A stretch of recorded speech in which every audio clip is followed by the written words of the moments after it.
キルスタンバイシャットザワールド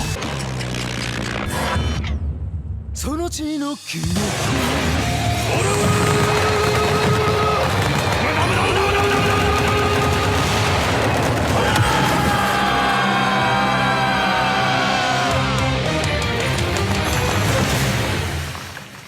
Hello everyone, and welcome back to another video on Gunvolt Chronicles Luminous Avenger X. It has been a long time since I've done a video on this game, and it's good to be back. I do apologize, however, that I'm very late on all of this. The main reason being is I've been absolutely swamped between our coverage with Megaman-esque, which has been releasing new things almost every day. And then we had the recent announcement of Mega Man 0/ZX Legacy Collection, which was also pretty big and out of the blue. And hey, that's a collection based on games that was originally developed by Inti. Would you look at that? But yes, for this video we're shifting our focus back to Inti's latest game, Gunvolt Chronicles Luminous Avenger X. I don't know how much more time I'll be able to dedicate to covering this game before it launches on September 26th. Because I'm only one guy covering 3 different games at once.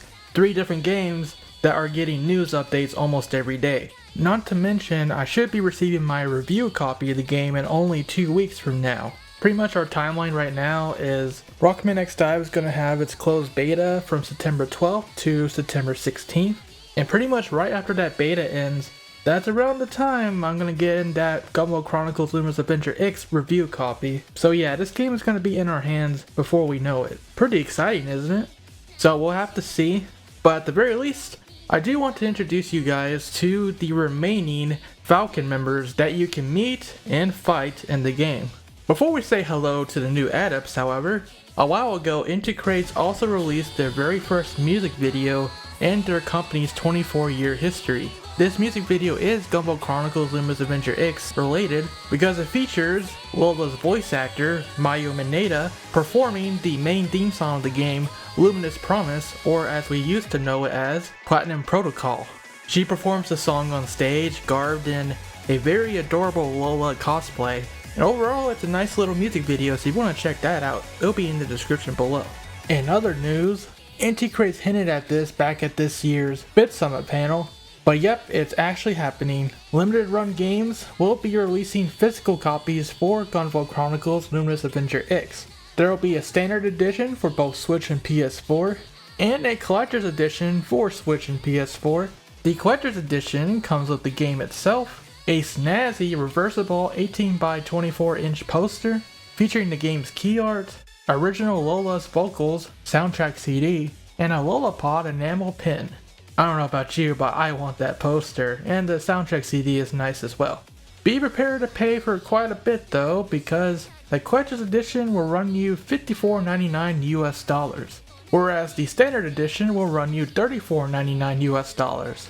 If you are interested in getting a physical copy though, pre-orders are open right now, and they will run until the day after the game's launch, or in other words, Friday, September 27th. The copies will ship out sometime in October, so you're not going to get the game on launch day, but hopefully it won't be too long of a wait. Make sure you get your pre-order in though if you do want this, because once the pre-orders close, there's going to be very limited chances of actually getting this. Lastly, Inti loves to make their Gunvolt wallpapers, and with this game it's no different, because they have just released a summer wallpaper for Luminous Avenger X, featuring some of the new characters like Kohaku, Isola, and Stella, as well as the other Minos children. I will say I give Inti props for looting their own characters. They know what they're doing.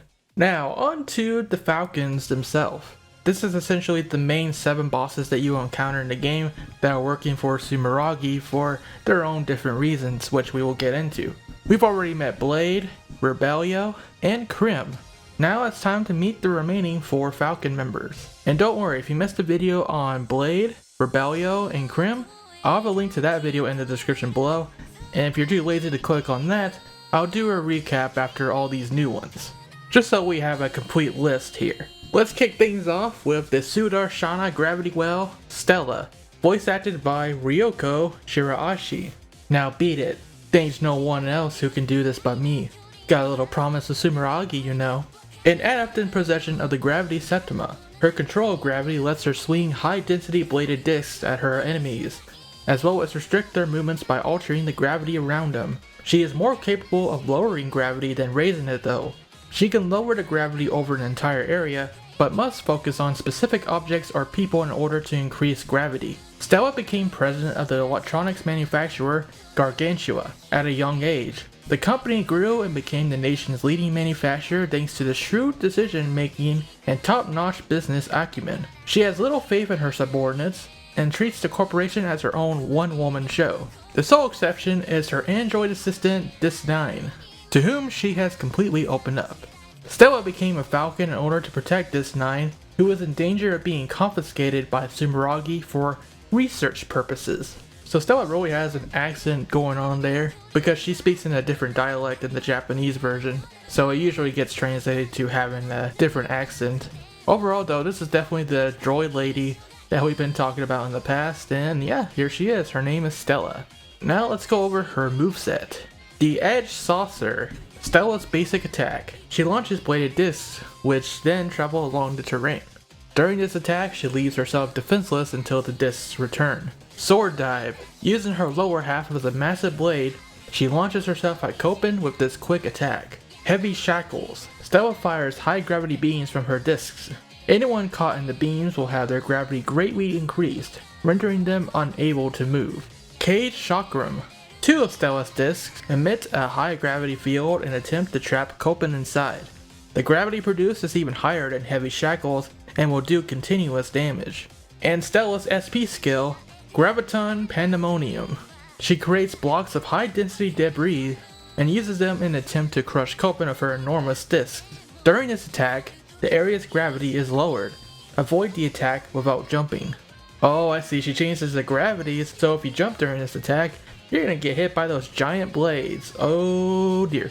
The EX weapon that Copen acquires from Stella is called the Orbital Edge. It launches high density bladed discs that rotate around Copen. A powerful weapon that excels in attack, energy consumption, rate of fire, and attack range.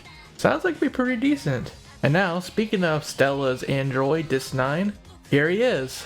The Altair of Vengeance, Dystnine. Voice acted by Yurichiro Yumihara. I am Dystnine, Gargantua's top-of-the-line multi-purpose android. Pleased to make your acquaintance. An adept in possession of the vectored cloth Septima. Dystnine is capable of producing cloth that can manipulate vectors in whatever it touches, allowing him to deflect light to hide his location and alter the inertia of his enemies. Among all the mass-produced androids manufactured by Gargantua, by some miracle, Dystnine has developed a soul and Septima. This caught the attention of the company's president Stella, who ended up making Dystnine her personal assistant. Stella saved Dystnine from being confiscated by Sumeragi under the pretense of research, and he now feels an even greater debt of gratitude towards her. And I gotta say, I like Dystnine's design. He's basically a butler, and when he transforms, he has this cool cape going on, and he's pretty much like a bullfighter. Toro, Toro, and all that. It's pretty fun. And now for his moveset. Aldebaran Cloth. Dystnine invitingly waves his vector-changing cloak towards Copen. Dashing into him during this could have unintended consequences. So like I said, this is him being that bullfighter. Toro, Toro, come here, Copen. It's funny that Copen wears red on his armor, so it makes it even more funny. Grand Piercer. Dystnine forms S-stock-shaped swords out of pure energy. He then assaults Copen with high-speed thrusting attacks. Shroud Spear. Dystnine hurls a spear made from his cloak, trapping anyone who touches it. If it collides with a wall, its movement vector will change and cause it to ricochet. Now this one looks cool. Bison Curtain. Dystnine sends his cloak along the ground, turning it into a giant bison beneath Copen's feet. The force of the attack and vector changing properties of it will launch anything that it hits. Is it just a giant bison or bull? That's freaking great. Shineless Coat. Dystnine alters the vectors of the light along his body to become invisible. Receiving an attack will negate the effect, but is there an opening for one?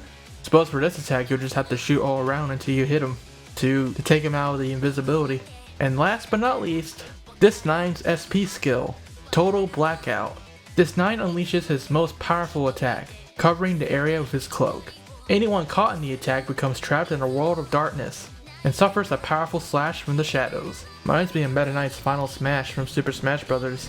The EX weapon that Culpin will get from Dystnine is the Shroud Spear. Fires a spear made of special cloth. Any enemies hit by the spear will be momentarily restrained and can be passed by safely. Perhaps it could be used in conjunction with another EX weapon. Oh, indeed you could. This could be a good weapon for restraining enemies so you can hit them hard with another attack. We got the strats going already. Overall, I do like Dystnine and Stella, but especially Dystnine. His design, his moveset, with the whole bison thing, and the fact that he is an android adept is so cool. I really like this guy. He's probably my favorite out of the new ones here. But we still have 2 to go, so let's do this. Next up, we have Mischief herself, which turns out to be the Virgo lady after all. It's the Falcon idol, Isola. That was nothing for a virtual idol like me. Don't forget to smash that like button and click subscribe. Teehee. Please. Well, this is gonna be fun. Isola is an adept in possession of the companion Septima. Isola's Septima also allows her to create and control humanoid decoys and energy bits called Exia. When transformed, she fights by switching between her normal mode, which gives her fine control over her bits, and her arena mode, which greatly increases her mobility. Isola is well known among adepts for her using Septima to put on grandiose concerts as one of the nation's top performers. She's the type to take any and every job seriously, but it seems her image of what it means to be a serious idol is somewhat off, especially considering the way she speaks. Even the calm and collected way she approaches her Falcon work seems to be yet another image she has conjured internally. There are few who claim to know her true nature, and rumor has it that she no longer even remembers her true personality. In addition to directing Isola's job as a Falcon, Sumeragi also supports her idol work from behind the scenes. They hope to convert some of Lola's secret adept fanbase. Oh boy, Lola and Jewel got some competition. I wonder if that means she can sing to revive herself. That would be something. Well, let's get into her moveset. It's the old meet and greet. Isola's Exia bits line up for a chance to shake hands with their favorite idol. Watch out for the following bits. Oh, okay, shaking hands with the idol. Oh my god, that's so funny. Huddle Strike. Isola fires multiple Exia bits towards Copen for a long range attack. She then collects the bits and fires them all simultaneously. Wicked Dive. Using her arena mode's mobility, Isola rides around the length of the area back and forth in a striking attack. Be careful not to collide with the Exia bits trailing behind her. Flash Mob. Isola appears in the upper area of the room alongside her decoys. She then aims her Exia bits to the ground and fires them, instantaneously creating large pillars of light to much fanfare.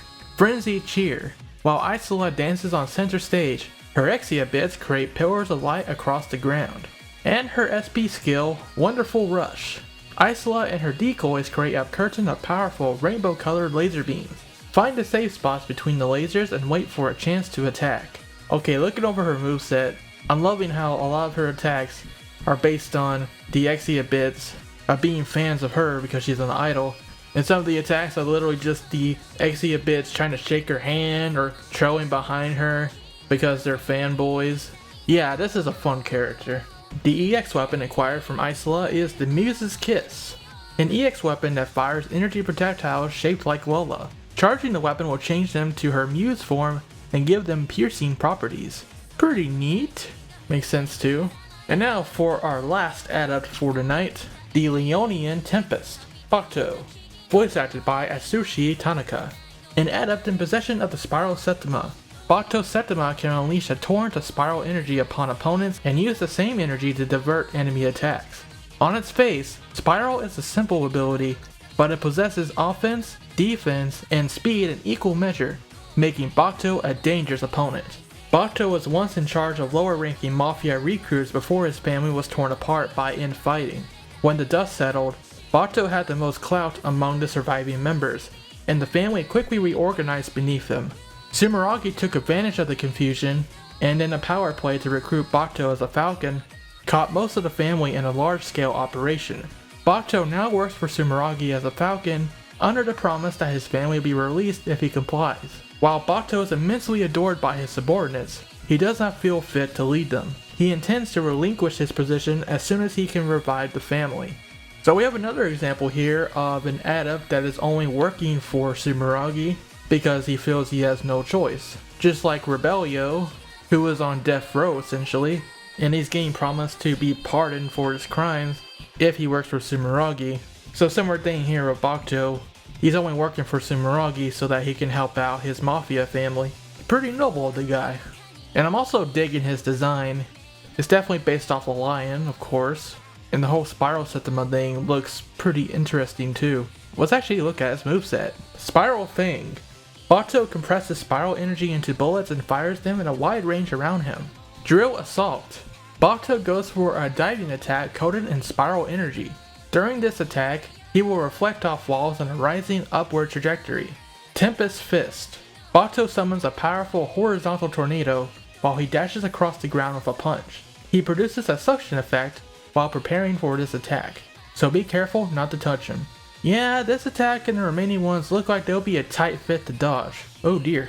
Lion Storm. Bato thrusts his fists into the ground, causing spiral energy tornadoes to burst from below. The spiral energy will also divert enemy attacks, combining offense and defense into one attack. So don't attack the spiral energy during that attack. And now for Bato's SP skill, the Sonic Spiral. Bato's SP skill summons huge drills of spiral energy from both sides of the room. For the finale, the drills collide within one another, unleashing a torrent of spiral energy. Yep, Bato is looking like a powerful opponent indeed. And lastly, for the EX weapon acquired from Bakto, it's the Rising Cyclone. Copen summons a tornado of spiral energy that extends above and beneath him. The tornado lifts Copen upward and can be used as a mid-air jump. So this weapon definitely has some utility to it. Not only do you get vertical coverage, but you can use it as a mid-air jump. I could definitely see some usage for this weapon in speed runs and high score runs. Overall, looking at all the adepts here, I think this is a pretty cool and fun lineup of adepts for this game. All of them have their own unique personalities and reasons for joining Sumeragi. Not all of them are so black and white. The main mystery here will be who the heck is Blade, the 7th one, but I guess we'll have to find that out when we play the game ourselves on September 26th. So at this time, I'm going to do a recap for Blade, Rebellio, and Crimm so that we have a video of all of the different adepts explained. So here you go. The Craftsman's Dream, Rebellio, voiced by Ryota Yoshizaki, an adept in possession of the energy wool Septima. His body is enveloped in a fibrous energy which he manipulates to create various objects. He was once a kind-hearted young man, but his family was taken hostage by an anti-Sumeragi terrorist group, who forced him to commit heinous acts against his will. He was made to bear the burdens for his crimes, and was sentenced to death by Sumeragi. After his conscription as a Falcon, Sumeragi promised to pardon his sentence and provide assistance to his family in return for his service. And just looking at Rebellio's design, you can definitely see how he's handcuffed and he has the orange jumpsuit. So this guy is definitely an inmate. Well shoot, that is pretty tragic. Even his quote here says, "Mom, Dad, everyone, hang on just a little bit longer. I'll be seeing you all real soon." So pretty much he was forced to join Sumeragi to save his family. It's really sad, man. During battle, Rebellio uses his Septima to craft brutal weapons like scythes and guillotines to get himself into the mood to fight. Despite his hatred of conflict, it could also be said that this is a manifestation of the fear of his impending death sentence. His moveset consists of String Mace. String-like energy is compacted into the shape of a mace. He swings it wildly at his enemies, making it hard to predict. Guillotine Bungee. A nit of energy is made in the shape of a guillotine. It falls rapidly with a wide range.